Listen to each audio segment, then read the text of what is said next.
السلام علیکم۔ صبح بخیر زندگی۔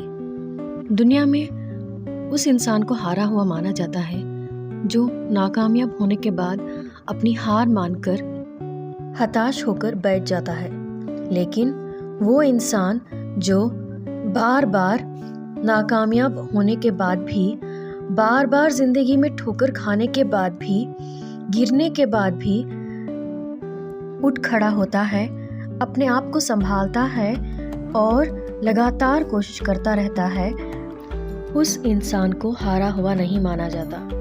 میں آپ کو یہ بات ایک ایگزامپل پر دے کر بتاتی ہوں کہ ایک بار ایک آدمی ایک میلے میں گیا۔ اس نے دیکھا کہ وہاں کئی طرح کے کھیل چل رہے تھے۔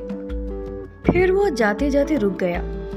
وہ بہت حیران ہو گیا یہ دیکھ کے کہ اتنے بڑے بڑے ہاتھیوں کو صرف ایک معمولی سی رسی پیروں پہ باندھ کر رکھا ہوا ہے۔ یہ لازمی تھا کہ ہاتھی کسی بھی وقت ان رسیوں کو توڑ کر وہاں سے بھاگ سکتے تھے۔ یہ ان کے لیے کوئی بڑی بات نہیں تھی، لیکن وہ نہیں جاتے تھے۔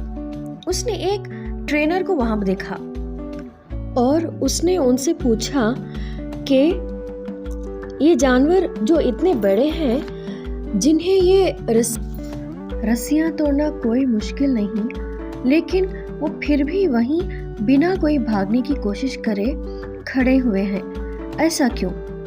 پھر اس ٹرینر نے کہا کہ جب وہ بہت چھوٹے تھے اور بہت کم عمر کے تھے، ہم انہیں اسی سائز کی رسی سے باندھا کرتے تھے اور اس عمر میں وہ انہیں باندھے رکھنے کے لیے کافی تھا، لیکن جیسے جیسے وہ بڑے ہوئے، وہ پھر بھی یقین کرتے رہے کہ اب بھی وہ رسی نہیں توڑ سکتے، اور وہ اسی یقین کے ساتھ بھاگنے کی کوشش نہیں کرتے۔